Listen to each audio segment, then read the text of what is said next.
Hi guys. Tonight, allow yourself to drift back. Not into battlefields nor great halls of decision, but into the quiet shuffle of soft shoes on waxed floors. Into the unseen world behind brocade curtains and gilded doors. Into a palace known for excess, ceremony, and elegance, yet built on fatigue, silence, and duty. But before you get too comfortable, please like this video and subscribe. But only if you genuinely enjoy my stories. And let me know in the comments where you're watching from, and what time it is where you are. It's always fascinating to see who has joined us. While the Palace of Versailles dazzled with chandeliers and perfumed silk, beneath the gold leaf ceilings were hundreds of servants whose days began before dawn and ended long after the last candle had burned down. This video takes you into their world, of whispered footsteps, unspoken rules, and silent exhaustion. We'll also explore the complex society that built such a place. A life of glittering etiquette, secret power plays, and human contradictions. Versailles was not only the domain of kings and queens. It was a world unto itself. One where hundreds of lives spun silently beneath the chandeliers.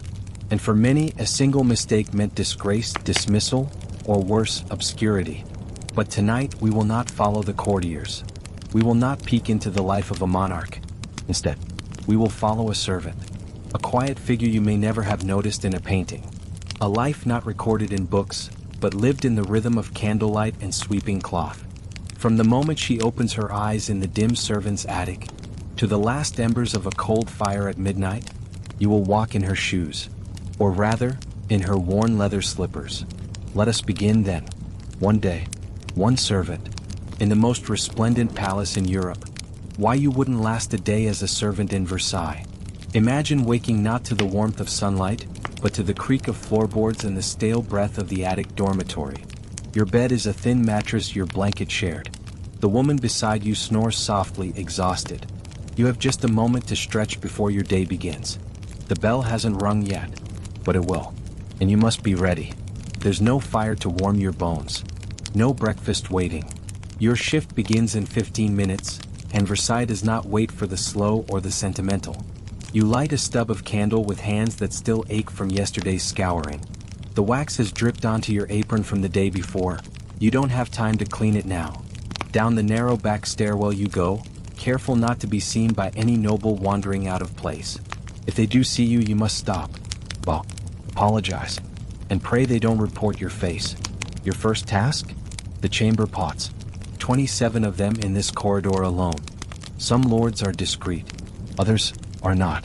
You carry porcelain full of sour weight down halls still hushed from sleep, empty them behind closed doors, and return with a cloth soaked in vinegar and lavender water. The scent lingers, part disguise, part denial. Then the fires. Room after room, kneeling, coaxing flame from damp logs. There is no glamour in tending to warmth. Only smoke in your nose, ash on your cuffs, and the ever-present reminder that someone else will enjoy the glow. By 6 the kitchens are stirring. You do not eat, not yet. But you can smell the bread rising, the coffee being boiled for the duke. You are not allowed coffee. Not unless one of the higher maids takes pity on you. Most days they do not. Now come the clothes. Lady de Martignac prefers her stays warmed before wearing, and her stockings must be aired but never stretched. You carry her shoes, embroidered silk, more delicate than your own hands, and place them near the hearth. You avert your eyes when she enters. She does not speak to you unless it is to correct you. Her maid takes over now. You disappear again. To the laundry. Here, steam clings to every surface, and your dress is damp within minutes. You are one of 6 girls plunging lace into boiling water, then rubbing it dry with cloths until your arms ache. The stones you scrub on are cold, and your fingers crack, especially in winter. Sometimes you cut yourself. No one notices unless blood stains the linen. Hours pass. You do not stop. Stopping is noticed. Later in the morning, you run errands across the sprawling wings. The palace is a labyrinth, marble, echoing, and merciless. You carry a note from one footman to a valet. You deliver a forgotten brooch to the apartments near the Queen's corridor. You are told not to make eye contact. You are reminded to bow lower. You are asked to wait, and wait, and wait. Lunch is not served to you, it is taken when your duties allow. Sometimes that is at 4 in the afternoon. You eat standing up, hunched in a corner of the laundry room, a chunk of stale bread dipped in weak broth. You are grateful. Afternoons blur. Another round of fires. More linnets. Silver to polish. Floors to sweep with soft brushes. Quietly, invisibly, constantly. You watch the nobles promenade in their feathered hats and powdered cheeks. You clean the prints they leave behind. Evening falls, but your day continues. Now the lamps must be lit. Candles carried and replaced. You pass through empty halls where tapestries sway slightly, stirred by unseen drafts. You begin to dream of your own bed, though it offers no comfort.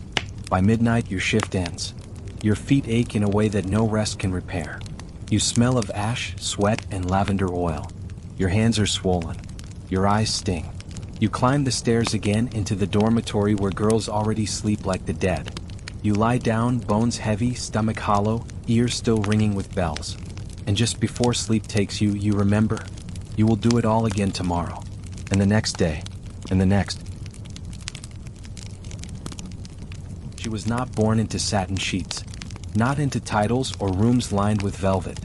Françoise d'Aubigné was born in a prison. Her father was there for debt. Her mother, a Catholic convert in a Protestant world, raised her with little warmth and fewer means. Versailles was not yet in her dreams, nor was it even a place she would have dared imagine. And yet, Françoise would one day walk its halls, not as a servant or a distant relative, but as the secret wife of the king. Her story, like so many women of quiet power, begins in the shadows. As a child, she was sent to relatives in the countryside. Then to a convent, where the nuns whispered and prayed and taught her Latin verses by candlelight. She wasn't considered beautiful. Her manners were plain. But even then there was something in her gaze, serene, careful, unyielding. She married young. A man older than her by many years, Paul Srories, a writer, a cripple, a man with wit sharp enough to cut silk.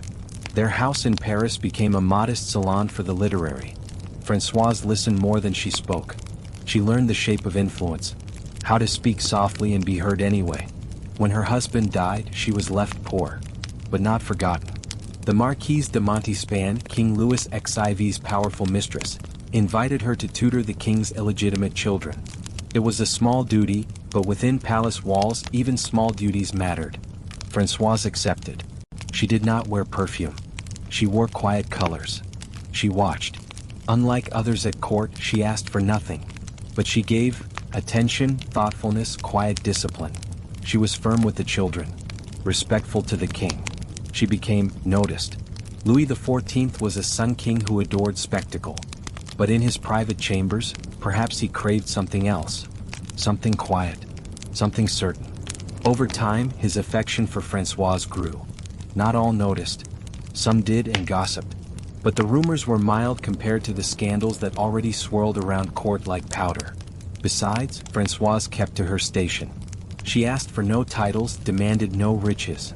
And yet, one day she became his wife. Not publicly. Never publicly. A morganatic marriage, one that gave her no title, no official rank. But in the king's heart, in the king's routine, she held a place no other had. She rose early with him, prayed with him, read scripture, discussed policy, advised, and Versailles changed. Where once the palace had roared with endless parties and opera and champagne, a subtle hush began to fall over the corridors. Gambling was softened. The theater was tamed. Even the king himself, aging and weary, found comfort in her presence. Some resented her. They called her the widow Srories behind her back. They mocked her austerity, her piety, her lack of jewels. But Françoise had already known a life without firewood, a life where shoes had holes. She did not need court approval. She gave generously to the poor, founded schools, advised queens, whispered to cardinals, and in her way, she ruled. Servants noticed the change. There was less laughter in the halls, yes, but also less chaos. Schedules tightened. The palace became more like a monastery than a playground. And still she stayed in the background. No portrait in the hall of mirrors. No golden statue. Just a woman in dark silk, quietly passing from one chamber to another, as if she were always meant to be part of the architecture. She died at St. Cyr, the school she founded for the daughters of impoverished nobility. A place of discipline, education, and prayer. She left no heirs. No legacy of grandeur. Only the memory of a woman who listened more than she spoke, who chose patience over glory, and who, for a time, held the heart of the most powerful man in Europe, not through seduction, but through stillness.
The secret doors of Versailles, hidden passages, codes, and quiet rebellions.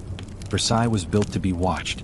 Every corridor was polished, every gesture choreographed, every smile calculated. Mirrors were not only for vanity, they were surveillance.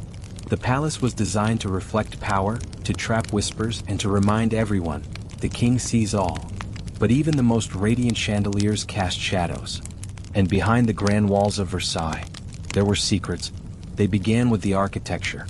Hidden doors, perfectly flush with walls painted to match the wainscoting, led into cramped service passages. These were the arteries of the palace, pulsing with motion no one was meant to notice. Servants moved silently through them, avoiding noble eyes. Messages were delivered, meals carried, slights avenged, all without stepping into a single gallery. Some doors were practical. A way to move from one wing to another without crossing the Hall of Mirrors or the Queen's apartments. But others were personal. Louis XIV had a door hidden behind a panel in his bedchamber. It allowed him to slip from ceremony to privacy within moments.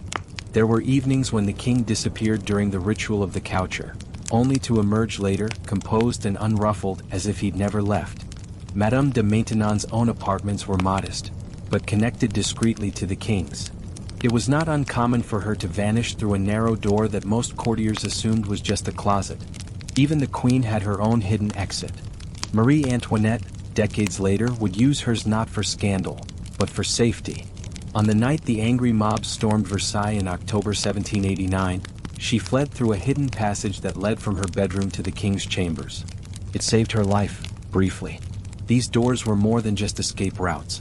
They were symbols of the quiet, unofficial ways power moved. While courtiers bowed and scraped in public, private decisions, alliances, appointments, dismissals, were often made behind a hidden door where no one was watching. And sometimes, secrets whispered back. It wasn't just physical passages that remained hidden. Versailles was a palace of codes, spoken, unspoken, written. Fans were not just accessories. A glance over a fan could convey flirtation. A closed fan snapped shut meant offense. The way a noblewoman held her glove or where she dropped her handkerchief could ignite rumors for weeks.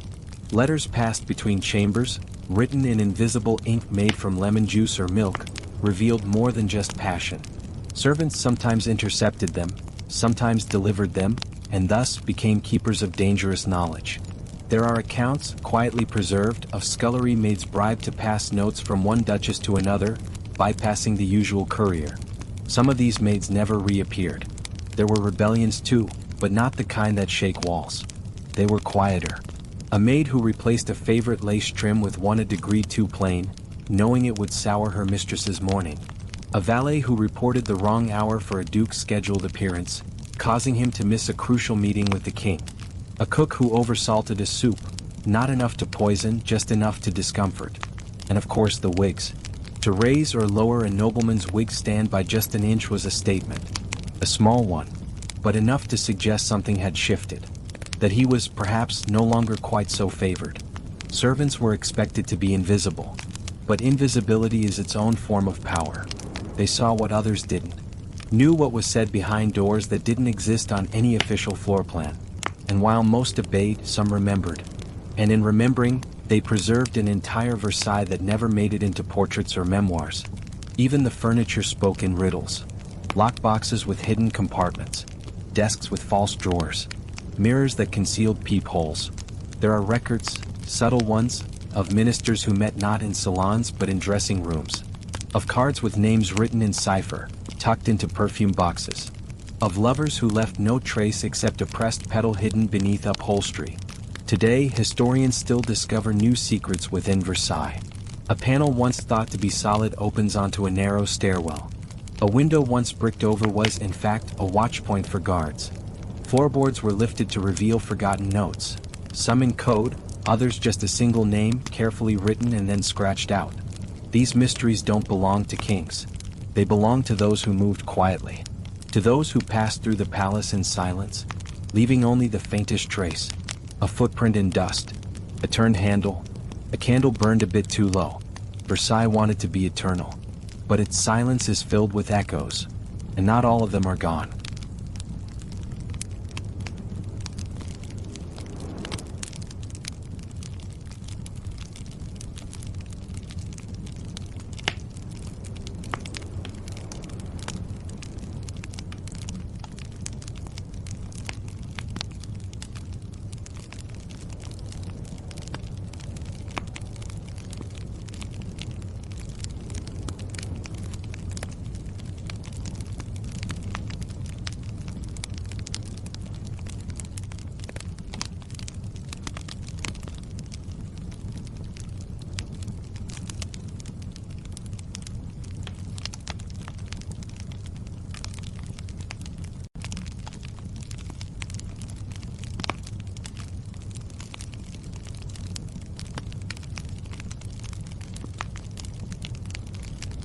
A morning in the life of a Duchess of Versailles.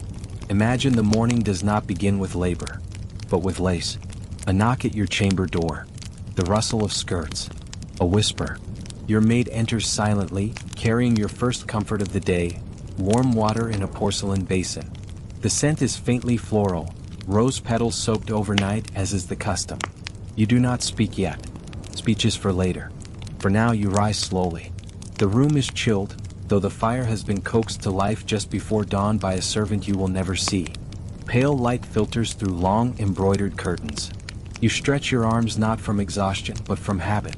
Your first gesture, delicate, deliberate, is to the mirror.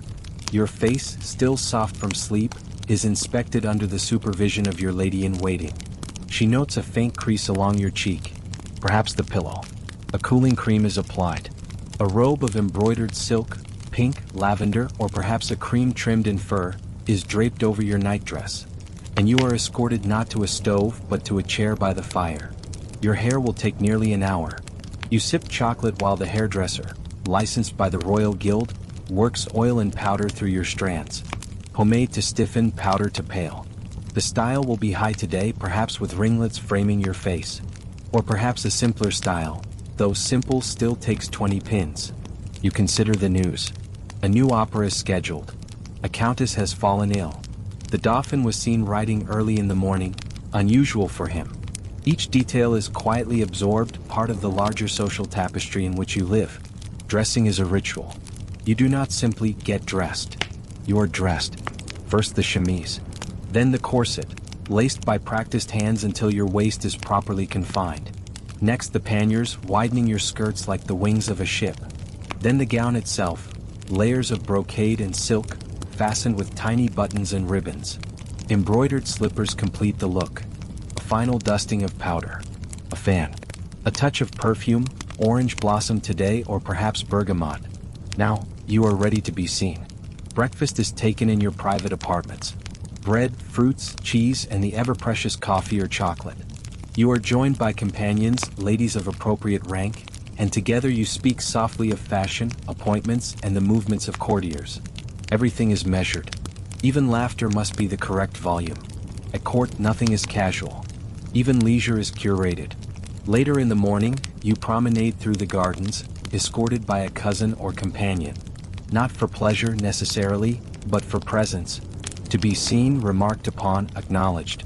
A glance from the king or the queen is worth more than diamonds. Conversations are composed like letters. You do not ask directly. You imply. You do not insult. You outmaneuver. The salons are places of performance. You sit among other noble women, perhaps listening to a poet recite verses, or a musician play a delicate aria on the harpsichord. You nod. You compliment. You notice who sits closest to the hostess, and who has been placed by the door. Your face aches from smiling sometimes. Midday you may visit the chapel for a mass. Not from faith necessarily, but because absence would be noted. You bow, you kneel, you cross yourself, not too quickly, not too slowly. Piety must be effortless. Lunch may be formal or informal. At a grand meal there are rules: how you unfold your napkin, when to begin, how much to eat. You do not reach. You do not speak of hunger. And when the king dines, you watch in reverent silence. Afternoons are for intrigue. You write letters. You read notes from others. Some delivered through proper channels, some slipped into the fold of a fan or a bouquet. There may be dancing, lessons, or rehearsals for a mask. You might try on a new gown in anticipation of a coming ball. Or practice the harpsichord beneath the gaze of your music tutor. Evening draws near and the ritual reverses. You retire to your chambers. Another gown. Another hairstyle.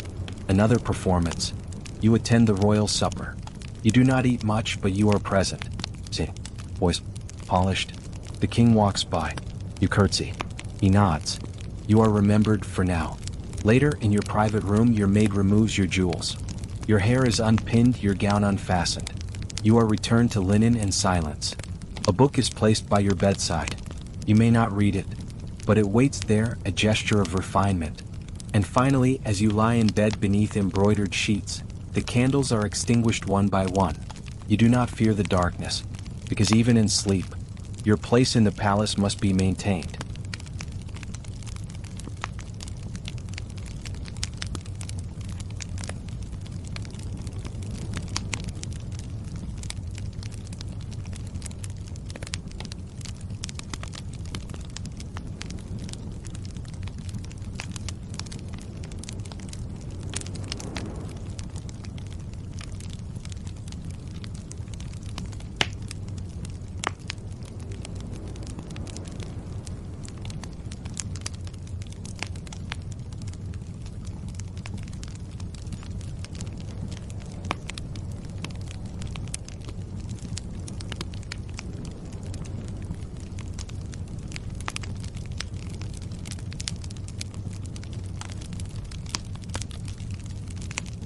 In ancient Egypt, dreams were not simply nighttime illusions. They were messages from the gods, warnings from the dead, riddles of fate, and sometimes glimpses of truth. This story drifts gently through the world of dream interpretation in the Nile Valley, where priests became dream readers, temples became places of sleep, and pharaohs listened carefully to visions in the dark. We'll explore what Egyptians believed dreams meant, follow a dream interpreter's life, uncover a forgotten papyrus of nightmares, and glimpse the quiet strangeness of elite dream rituals. Why you wouldn't sleep easily in ancient Egypt. You lie down, but the room is still hot. The sun has set, but its breath lingers on the mud brick walls. Your bed is not soft. It is woven palm rope stretched across a wooden frame, with a stone carved into the shape of a crescent holding your neck in place. You do not shift too much. The stone is meant to keep your dreams undisturbed. If you sleep too low, it is said the dead may visit. If you sleep too high, the gods will not find you. So you lie still. Outside, night insects hum through the reeds. The Nile moves slowly, black and silent. Somewhere a dog barks once, then goes quiet. You do not close your eyes in peace. You pray first. You recite a phrase from memory, passed down from your mother. May I pass through the gate of sleep without fear. May I see truth, not shadow. May I be guarded from the lion and the drowned. You are not alone in this. Everyone prays before bed in your village. Not because they are superstitious, but because they have seen what can happen when one forgets. Dreams are dangerous here. They can reveal omens. They can bring diseases, sent by spirits who hover near. They can even invite a god into your sleep, and that god may not always be kind. Some people hang charms above their beds. Woven reeds twisted into knots. Figurines of Bess, the squat, lion-faced protector of sleep and birth. A small wooden scarab tucked beneath the pillow to keep wandering souls away. Children are watched carefully when they sleep. If they murmur, it may be a sign that a spirit is trying to speak through them. If they sleep too deeply, too still, mothers will shake them gently, to keep their souls from drifting too far. In the morning, no one leaps from bed. They lie quietly, recalling what they saw. Did you dream of a boat sailing upstream? Good fortune. Did you see yourself eating meat? A feast is coming. Were your teeth falling out? That means death. But whose death? Some keep dream books under the bed. Not books as you know them, papyrus scrolls, handwritten, fragile. They are not private. They are shown to neighbors, priests, anyone who might help you understand. You walk to the granary that morning and overhear someone say they dreamed of a cat with 2 heads. That means a secret will be revealed, someone says. No, it means you'll be betrayed, says another. Both speak with certainty. Both might be right. Some dreams are not your own. Priests dream for the temple. They sleep within sacred chambers, fed on herbs and incense, asked by petitioners to receive a dream on their behalf. A man prays for his sick wife. The priest lies on a special bed carved with lotus flowers. He sleeps. If the gods are generous, he sees her healed or not. You once knew a fisherman who swore that when he dreamed of red fish swimming backward, he would find treasure the next day. He did. Twice. After that, he stopped fishing and became a local dream reader. People came to him quietly with coins or offerings. Please, tell me what it means. But not all dreams bring comfort. There are nights when you wake in sweat. You dreamed of being swallowed by a crocodile. You dreamed of fire falling from the sky. You dreamed of your own funeral, attended by strangers. You walk to the edge of the river before dawn and wash your face. You do not speak the dream aloud. Not yet. Some dreams must stay silent until they are softened by water and daylight. By morning, the world feels solid again. Your neighbor waves. A donkey brays. The dream fades, mostly. But you keep it in your mind just in case.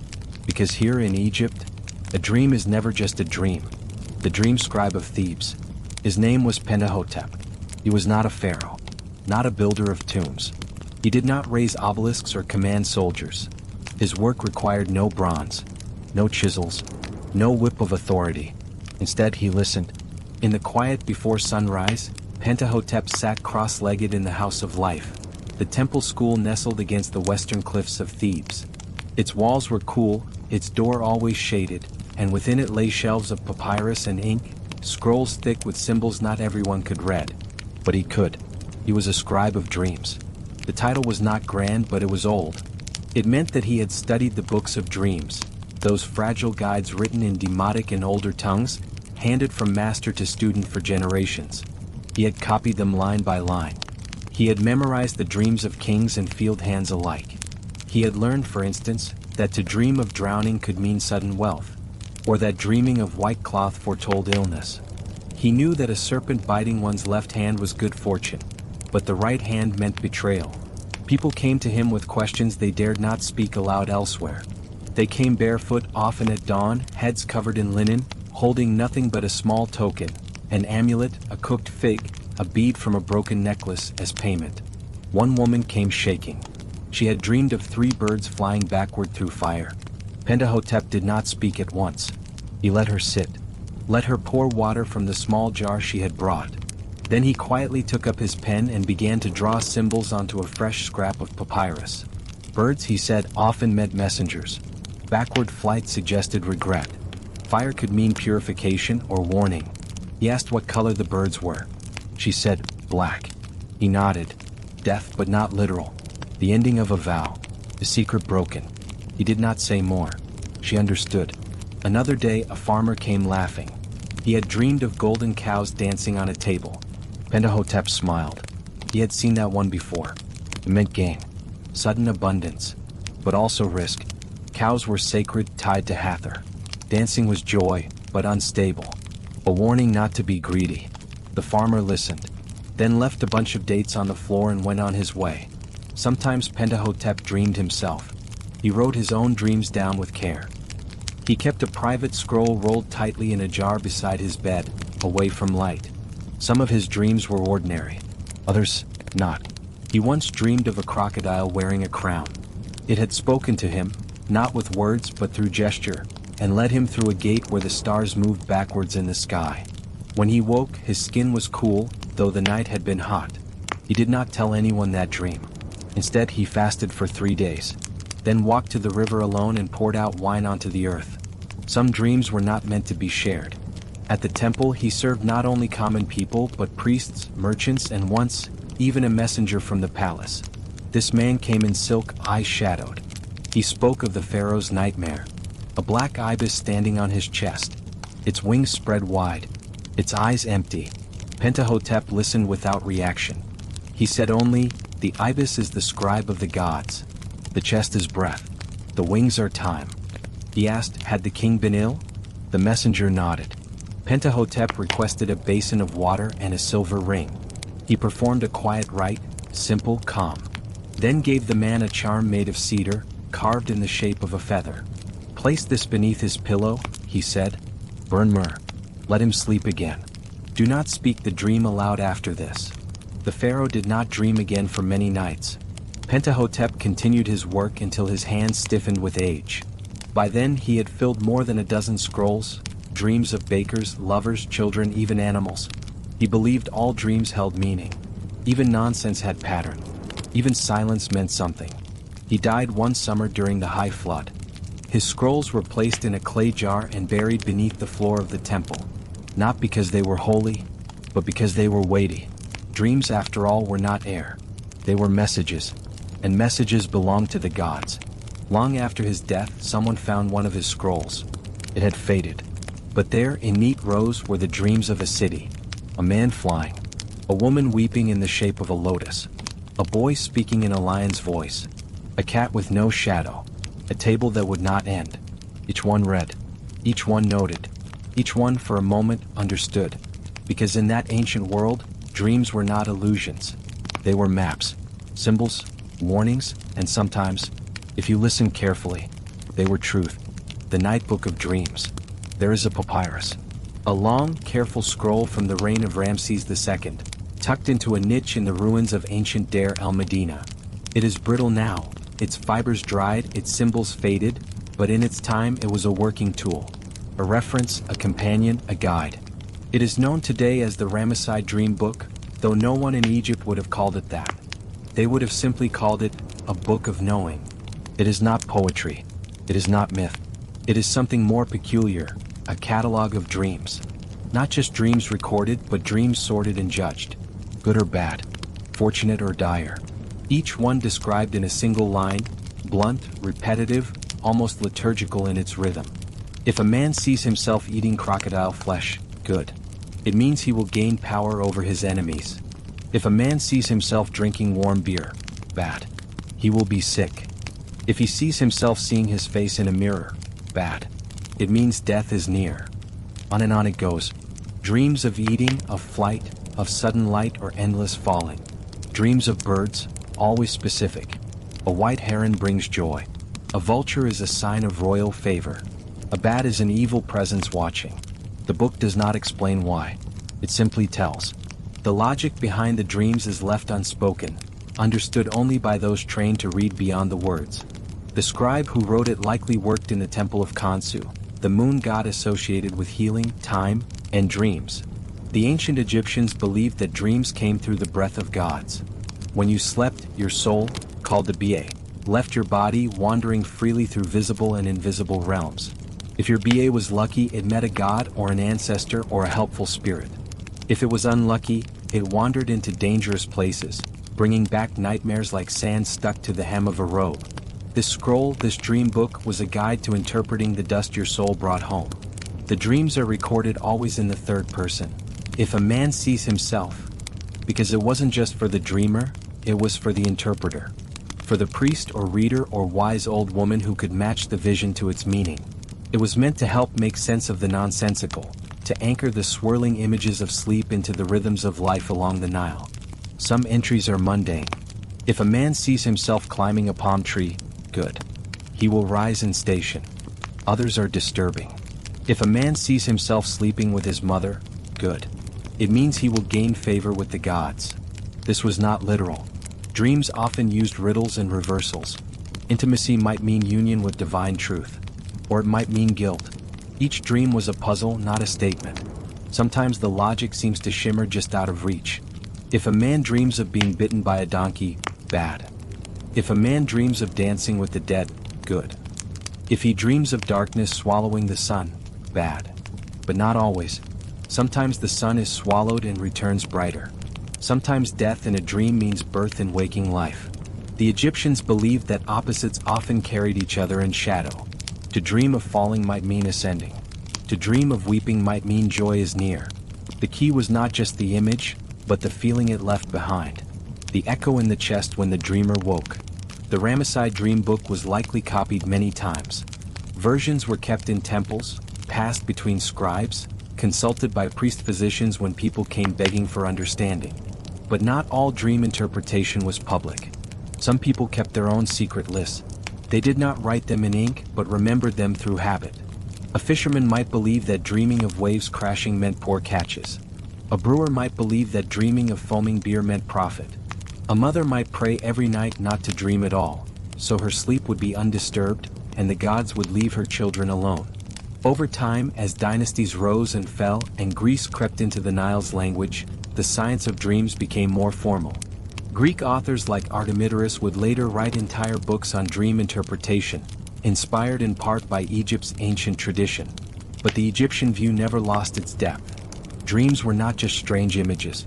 They were messages, invitations, warnings, portals. The gods spoke in riddles because truth was too heavy to give plainly. Even now, the papyrus lies in a museum, each line still as strange and spare as it was 3,000 years ago. It does not offer explanation. It only whispers what they believed, that dreams mattered, that they came from beyond, and that even the smallest image, a flame, a flood, a floating bird, could carry the shape of fate. Pharaohs who slept among statues. In the royal palaces of ancient Egypt, even sleep was ceremonial. The chamber was dark and cool, shaded by thick stone walls and heavy linen drapes. Incense clung to the air, kifi most likely a blend of frankincense, honey, juniper, myrrh, and wine. It was not burned simply for fragrance. The smoke was sacred. It was thought to purify not just the room, but the soul itself, softening the boundaries between the mortal and divine. For a pharaoh, dreams were more than private experiences. They were tools of governance, divine confirmation, portals through which the gods might speak, advise, warn, or demand. And so, the king did not always sleep in his royal bed. Sometimes he slept in a temple. This ritual was known as incubation, to sleep in the presence of a god, in hopes of receiving a dream. It was not limited to pharaohs. Nobles, priests, and supplicants from every class might undertake the same practice. But for the elite, the process was highly controlled. First came purification. The dreamer bathed in sacred water, fasted for a day, sometimes two, and offered gifts: milk, bread, fragrant oils. Then they entered the naos, the inner sanctum of the temple where the statue of the god stood. Sometimes it was Khonsu, god of the moon and time. Sometimes Serket, protector against venom and unseen dangers. Or Thoth, the great scribe who held the knowledge of all dreams. There, on a simple bed or a stone slab padded with linen, the dreamer lay down, alone, silent, surrounded by painted walls and flickering oil lamps, where eyes of gods stared from every surface. And then, they slept. Sometimes nothing came. The gods were quiet or the dreamer too restless. But sometimes they dreamed of glowing birds that spoke in riddles, of jackals with golden chains, of doors opening in the sand. When the pharaoh himself dreamed, it mattered deeply. The court listened. If the king dreamt of building a temple, architects were summoned. If he dreamed of blood on the river, scribes recorded it, astrologers searched the skies, and generals prepared. A dream could launch a campaign, or halt one. In one story, Later preserved in stone, the young prince Thutmose fell asleep in the shadow of the great Sphinx. As he rested, he dreamed that the Sphinx itself spoke to him, promising kingship if he would clear the encroaching sand from its body. Thutmose obeyed. He became king. The story was carved into the dream stele, still standing between the paws of the Sphinx today. The stele does not doubt. It does not question. It assumes that divine dreams are real, binding, and monumental. And the elites believed it too. Some noble families kept household dream interpreters, scribes trained in symbols, memory, and subtle readings. A noble woman might consult such a person discreetly after a troubling night. A vision of black water. A child made of glass. A staircase with no top. The interpreter would listen quietly, then consult his scrolls or his own dream journals. He might prescribe an offering, a carved figure of Tarit, the protective hippo goddess. Or perhaps a nighttime rite, sleeping with a lotus bloom under the tongue. Whispering a prayer to Isis while facing north. Burning the tip of a myrtle branch before bed. These were not superstitions. They were protections. The elite had much to lose. Property, lineage, favor from the gods. Dreams were one more realm where power could be gained or disrupted. And so, they tended their dreams like gardens. Carefully. Repeatedly. With intention. Some even believed they could control their dreams. Through ritual. Through diet. By sleeping at certain lunar phases or on beds aligned with the stars. The wealthy sometimes commissioned special dream beds, low, curved wood with headrests carved in the image of Horus or Anubis. These beds weren't for comfort. They were for clarity. The temples of Hathor, goddess of love and music, sometimes offered dream incubation for fertility. Noble women would sleep beneath her image, hoping for a dream that foretold conception. Others sought visions of healing, of lost relatives, of political guidance. Even in death, dreams played a role. Tomb inscriptions often included wishes for true dreams in the field of reeds, the paradise of the dead. Some tombs show the deceased sleeping peacefully under trees, or with symbols of dream vision painted near their heads. In life, they had sought divine dreams in sanctuaries. In death, they hoped to dream forever. To be elite in ancient Egypt was to live in layers. Public ceremony, private ritual, and beneath it all, a quiet undercurrent of symbolic meaning. Even sleep, the most intimate act, was shaped by these layers. It was not a pause in life. It was a conversation with the gods. And so, when a nobleman laid his head down, he did not simply rest. He waited for a dream, a sign, a whisper from beyond.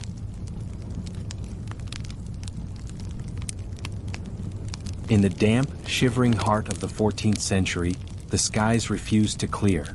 The great European flood of 1315 to 1317 would drown villages, rot grain, and drive peasants to the edge of famine.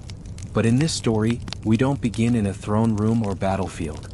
We begin in the stable, where hay turns to sludge, where horses fall sick, and where a lowly stableman keeps vigil beside his beasts, watching the world crumble one hoofprint at a time. We will follow the wet, aching life of a stableman during the Great Famine, explore how floods reshaped Europe's climate and consciousness, dive into the mysteries of medieval weather lore and celestial warnings, and close with a look at how nobles and kings weathered the same storm in velvet-lined halls. The rain has no rhythm anymore. It falls without pause, without melody, just an endless, flat tapping on the thatched roof above your head. You wake to it.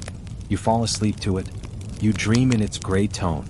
You are a stableman in the year of our Lord, 1315. Your bed is a damp sack of straw. You keep it beside the horses, not because you want to, but because it's warmer there. The breath of the animals is steam in the air. You've long stopped smelling the manure. Or maybe you only notice it when it's missing. The stable smells strange these days. Too wet. Too quiet. You rise before dawn, not because of duty, but because the horses are uneasy. They shift on their hooves, restless.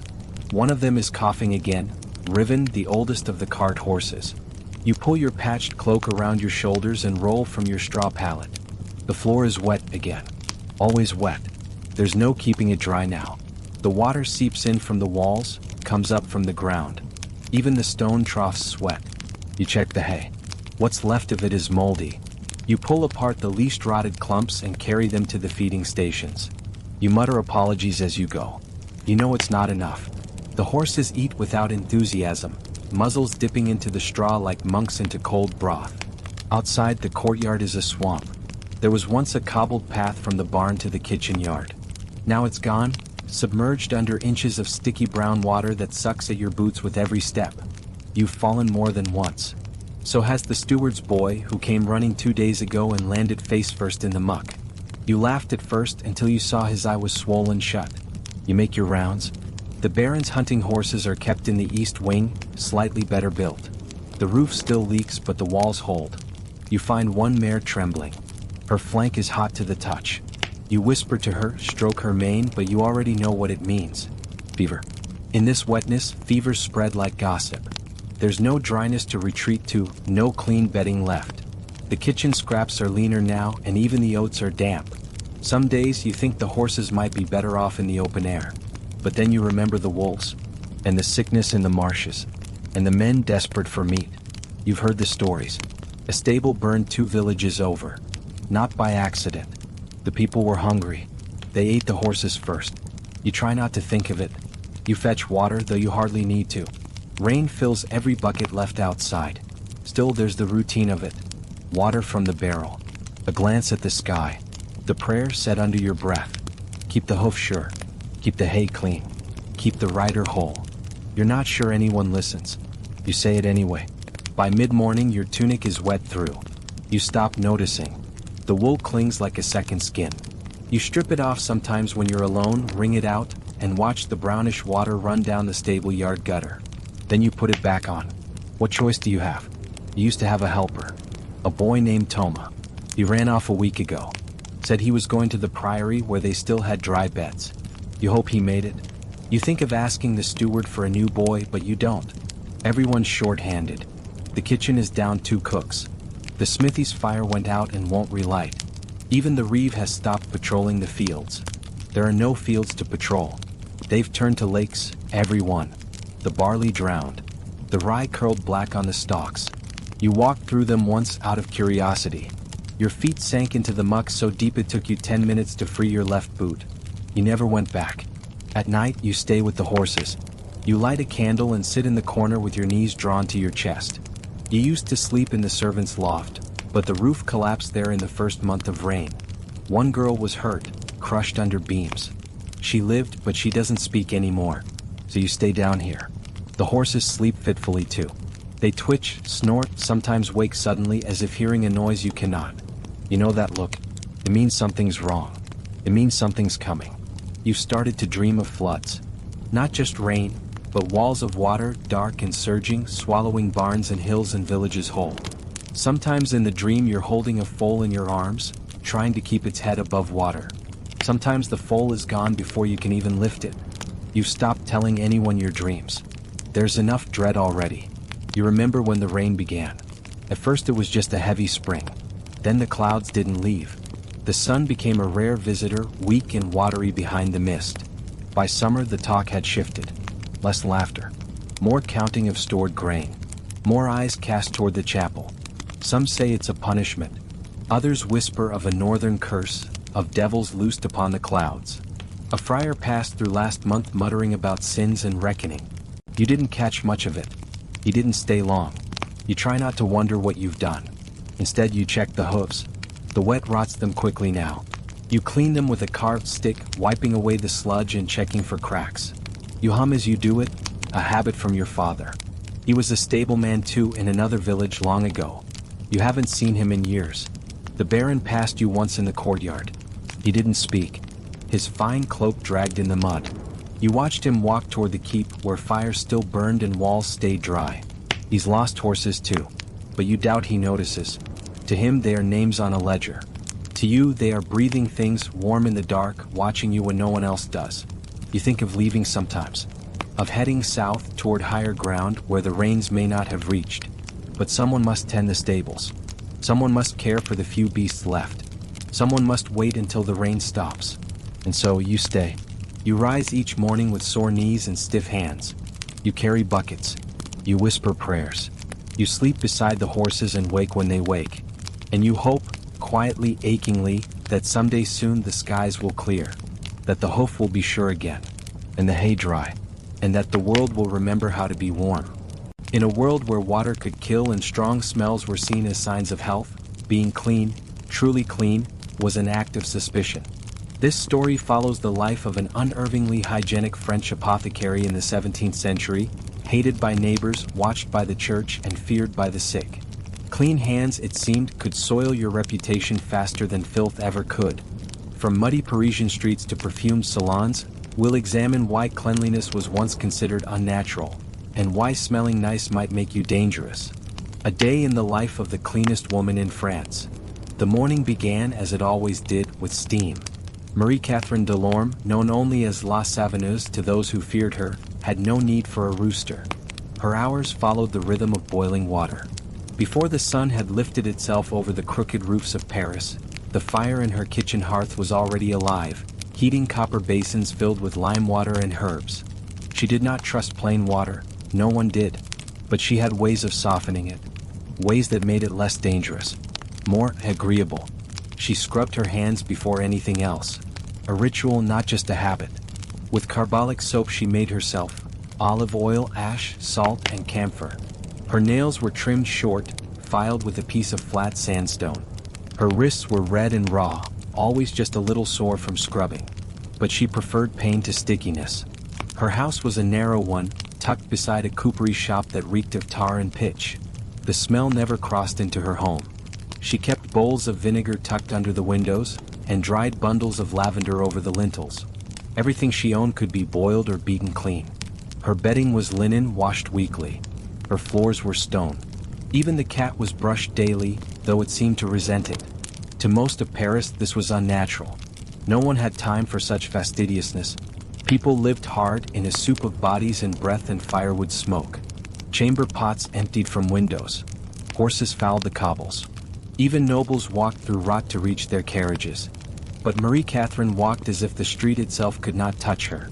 She wore long gloves when she went out and a veil, not for fashion but to soften the foulness of city air.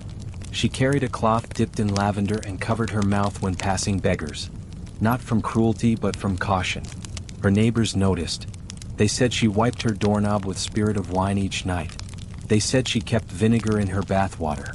They said she wore underthings of silk and changed them daily. In truth, she had no servants.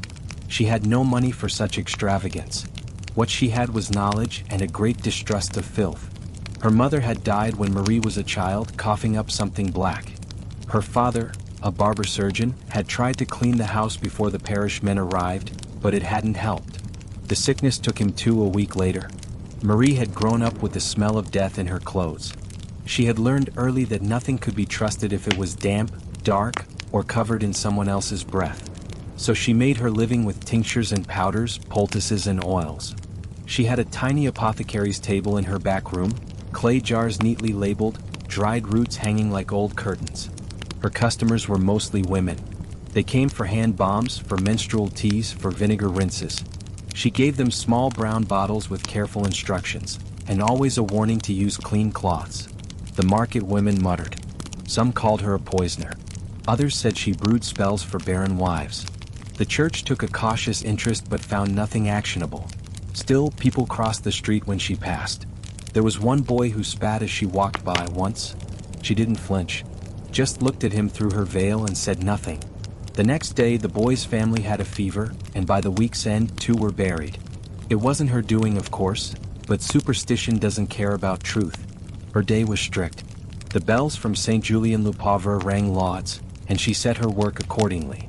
Every task had a time. Tincture mixing at second bell. Window washing at midday. Boiling cloths after none. By evening her arms were tired, her fingers pruned from lye and water. But her house gleamed. That night, like every night, she would rub vinegar on her feet and powder her sheets with crushed mint leaves. She would oil her hair with clove and bind it into a braid. She would read for exactly 30 minutes from the Psalter, her hands covered by clean gloves so as not to smudge the pages. Then she would extinguish her candle, lie still, and listen to the city breathe around her. Paris did not sleep cleanly. There were coughing fits, screams sometimes, a dog whining, men shouting at each other down by the river, the occasional sound of vomit against stone. Life here never stayed quiet for long. But in her little house on Rue de Trois Portes, Marie Catherine slept in the only bed in the quartier that smelled of lavender and soap. And the city in turn hated her for it. Not because she was cruel, not because she caused harm, but because she reminded them of what they were covered in. She made filth visible. She named it, fought it, banished it from her space. And in a world where dirt was life and disease was fate, such defiance made people uneasy. Cleanliness, after all, was not considered natural. Not for ordinary folk. Only the very rich could afford daily washing, and even they rarely dared it. Doctors warned against bathing. Said water opened the pores, let illness in. Strong smells, they argued, were protective. Sweat was honest. Dirt was grounding. But Marie Catherine smelled of nothing but rose water and soap. She did not sweat, at least not where anyone could see. She glided past the filth of the city without absorbing it. To some, that seemed close to magic. To others, it was an insult. And so, as she scraped candle drippings from her floorboards with a knife dipped in spirit, or picked specks of ash from her windowsill with tweezers, the gossip swirled like chimney smoke above her roof. A quiet woman. Too clean. Too careful. Not quite one of them. They didn't need proof. They only needed the smell of nothing at all. The unnatural woman, why her cleanliness was feared. Marie Catherine Delorme had not always been alone. She had once belonged to a family that mattered, or at least that thought it did. Her father, Etienne Delorme, was a barber surgeon known for his steadiness of hand and, more quietly, his fascination with cleanliness. He shaved nobles near the Louvre, bled fishmongers in the Marais, and kept a notebook of strange ideas about rot, decay, and the prevention of disease. He believed, long before it was popular or safe to do so, that illness spread not by curses or imbalances of bile but by invisible filth. He taught his daughter to recognize it. The film that settled on milk in summer, the smell of spoiled meat, the wet cough of a man who hadn't washed his hands. She was 5 when he first let her handle his scalpels. 7 when she learned to mix vinegar and rosemary in correct proportions. By 9 she knew the difference between cleanliness and virtue, and why the world did not trust either. Her mother was less pleased by these interests. Let the men play with their leeches, she would say. A girl should know how to sew, not how to scald. But Marie preferred scalding. She would scrub the floor before embroidery, trim nails before lace, boil cloths when others prayed. Then came the plague. Not the Great Plague, but a smaller one of the many unnamed illnesses that swam through the alleyways of Paris each season. Her mother died in less than a week. Her father lasted longer, clinging to life with grim resignation, writing notes about the color of his own phlegm. Marie survived, not because she was stronger, but because she did not touch anyone. She wiped every surface. She slept on the floor with her head on a pillow soaked in rose water. When her father's body cooled, she was the one who prepared it for burial, without help, without weeping. The neighbors whispered then too. They had seen her scrubbing the front step with ash soap while the priest was still saying the last rites. Had watched her discard linens like they were already burning. A few thought it wise. Most thought it strange. In her teens, she tried to apprentice in a proper shop, but no one would take her. She was too old, too opinionated. She corrected the herb seller's wife on the wrong ratio of sage to salt. She argued with a midwife about the benefits of linen strips over wool. Eventually, she took her father's notes and opened a small stall of her own, selling tinctures, salves, and most suspicious of all, soap. Soap was not yet fashionable. Not among the poor, and certainly not among the medical community. The physicians in red robes scoffed at her. They believed illness came from imbalance, not impurity. The apothecaries with more money than sense denounced her remedies as unblessed mixtures. And the clergy watched her every move. A woman who lived alone, spoke rarely, and did not reek of garlic or fear. She was troubling. Cleanliness, in Marie's world, suggested arrogance. To be clean was to be separate. It implied that others were dirty, that the world was corrupt. That water, so feared and avoided, was to be trusted. This was not just unnatural, it was heretical. The poor feared her. The rich dismissed her. And yet she endured. Every day she opened her shutters. She hung fresh herbs. She boiled her water, strained her oils, folded her cloths in perfect rectangles. She spoke when necessary, bowed when required, and remained untouched by the filth outside her door. In time, some came to her not out of trust, but desperation. A laundress with cracked fingers. A baker with mold in his lungs. a noblewoman whose child would not stop scratching. They came at dusk, often hooded, slipping through the streets like ghosts. And they left with small bottles, sealed with wax, and whispered instructions to boil, to steam, to cleanse. But none of them admitted it. No one ever said aloud, "I went to the clean woman," because to say it was to align yourself with her, and that could be dangerous. Especially as fear began to grow. Especially when a sickness returned. And people began to die again. Segment 3, Soap and Sorcery, when cleanliness became suspicion. It started with children. A boy on Rue du Cygne who coughed so hard he bloodied his lips. A girl near Saint Antoine who went quiet, then cold in a single night. The doctor said it was a bad season. The priest said it was penance. But the grocers and the butchers and the woodcutters said something else. This is not a natural illness. And where there is unnatural illness, there is always the hunt for an unnatural cause. They did not say her name at first, but they looked more often at her window. She had not fallen sick despite touching those who did. She had not prayed publicly. She did not attend funerals. Her herbs smoked in a clean line from the back garden. Her white linens waved on their line like a flag of war. And when she was seen, always wrapped, always gloved, always clean, it was as if she mocked their grief. The first accusation was quiet. A mother whispered to a washerwoman, "She gave my child a powder and now he's worse." The second was sharper. A man shouted in the square, "She sells poison. She poisons the air." By the third there were stones thrown. Marie Catherine did not respond. She went on boiling, scrubbing, folding. She handed tinctures to those brave enough to ask, and closed her shutters against those who only came to gawk. But suspicion is not so easily shut out. The church grew interested once more. A visiting friar, young, severe, suspicious, came to her door under the pretense of seeking balm for a burn. She let him in. She spoke plainly. She offered her oils and let him inspect her workroom. He said nothing as he left, but she noticed. He made the sign of the cross 4 times as he stepped back into the mud. Later that week, a boy was found drowned in the Seine, and someone etched the word cleanness on the bridge post nearby. Soap, once her shield, had become her brand. And in the minds of many, it was not just suspicious. It was supernatural. For wasn't it true that the devil came dressed in beauty? That rot came wrapped in roses? And who, after all, would choose to be clean? In a world built on filth? Velvet and vinegar, how the elite feared her most of all. The noble salons of Paris, so far above the gutters, so thick with scent and candlelight, were not immune to fear. They simply disguised it better. Behind velvet drapes and brocade cushions, the wealthy murmured about Marie Catherine Delorme in the same way they spoke of comets, poor harvests, and foreign queens, with disdain edged in nervous fascination. They would never admit to being afraid of her, of course, but they watched her just the same. Always from a distance. Always with their gloves on. At first, she was merely a curiosity to them. Whispers about the clean woman of Rue de Trois Portes drifted upward like the smell of roasting chestnuts in winter. It was said she washed her walls. That she boiled her underclothes. That she lived alone and spoke with no one, save her cat and her garden herbs. The noble class, ever eager for novelty, passed these tales like amusements over card tables and evening suppers. "She refuses to touch door handles with bare skin," said the Comtesse de Valmer, fluttering her fan. "She rinses her hands in wine," added the Marquis de Montigny with a theatrical shudder. "Even white wine." They laughed, but the laughter was a little too tight.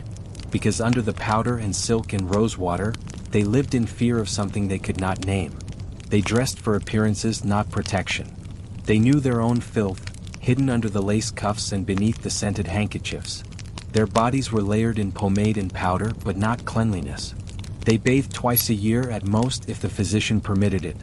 The physicians, in their learned caps and red robes, insisted that bathing invited disease. That warm water opened the pores, and through those pores death could enter. But Marie Catherine bathed weekly. Washed her linens. Washed herself. Used oils, vinegar, crushed herbs. She had not been sick. Not once. That alone made her suspicious. Soon, the noble's curiosity soured into unease. Not because she had done anything to them, but because her presence was quietly indicting. She had no title, no wealth, no land, but she carried herself with a stillness and care that made even the duchesses feel common. "She must be hiding something," said the Vicomtesse de Claret. No woman lives like that without guilt. A few more daring souls sent servants to investigate. The Comtesse de Valmer, for instance, dispatched her second footman to knock on the apothecary's shutter and request a bottle of her famous cleansing vinegar. "He's to report back with every detail," she whispered to her ladies-in-waiting as though planning espionage. The footman returned pale and stiff, carrying a brown glass bottle wrapped in cloth. He said the house was spotless. Silent. He claimed she wore gloves indoors. He refused to say anything further. Later that week he developed a cough and was dismissed. The courtiers, ever lovers of tales, filled in the rest. Perhaps the woman had poisoned him. Perhaps she used her soaps to enchant. Perhaps her cleanliness was a kind of spell, one that repelled sickness and also, perhaps, humanity. "She keeps away death," said one courtier, eyes wide with theatrical dread. "But perhaps she has bargained something in return." The rumors grew from there. One lady claimed Marie Catherine kept a ledger of noble names and herbs beside each, a private record of curses. Another insisted she had seen the woman walking through the cemetery in clean shoes, unmuddied by the path. A gentleman swore she refused communion because her lips never touched what others had handled. None of it could be proven. But it didn't need to be, because by now the noble class had passed from mockery to suspicion. And suspicion, among the wealthy, was a dangerous force. They had the money to act on their fears. It was a physician who finally spoke against her in public. A man employed by several houses in the Faubourg Saint-Germain, known for his fashionable theories and a personal hatred of any practitioner outside the guild. At a dinner hosted by the Bishop of Chartres, he declared, "There is a woman in this city who lives as if she is not of it. She does not sweat, she does not stink, and she does not share the air of other Christians. That, my friends, is not hygiene. It is arrogance. It is artifice. It is a mask." The bishop said nothing. But within days, a letter was sent to the parish curate of Marie Catherine's quarter, requesting a closer look into her dealings. Even now, she likely knew nothing of the tide turning beneath her. She had never read the broadsheets. She had no time for salons. She did not own ribbons. She was not aware that her very refusal to be ill had made her a figure of envy, then fear, and now something close to menace. The church too felt unease. For if the poor feared her as a witch and the rich feared her as a heretic, the church feared her as something even worse, a woman who had replaced God with her own hands. She healed without sacraments. She practiced cleanliness instead of confession. She anointed with vinegar, not holy oil. And worst of all, people whispered that she succeeded.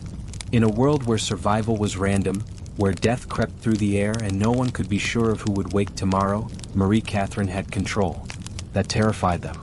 And so, it came to pass that the cleanest woman in France was watched, not with open condemnation but with subtle withdrawal. Nobles who had once asked for her tinctures now locked their gates. Servants sent to her home did not return. Priests mentioned her not by name, but by implication. The silence around her grew. And in that silence, filth crept back in, not into her home but into her reputation. She remained untouched by dirt, but not by suspicion. Not by rumor, not by fear. In the final months before the fever that swept through the Marais, she saw fewer faces. The bread boy stopped knocking. The laundress who once came for mint oil no longer crossed the street. Even the cat began to vanish for longer hours, as if the house had become too quiet even for it. She cleaned still. Every morning she boiled water. She folded towels. She wiped the glass panes until they shone. She lined her apothecary jars. She pressed dried rosemary into linen satchels. She was the same woman. But outside Paris had turned. And in the homes of silk and salt and lace, the nobles shivered in their chambers, smelling of musk and candle smoke, clutching their pomanders, and praying to gods they no longer fully trusted. They did not pray for Marie Catherine, but they feared her all the same.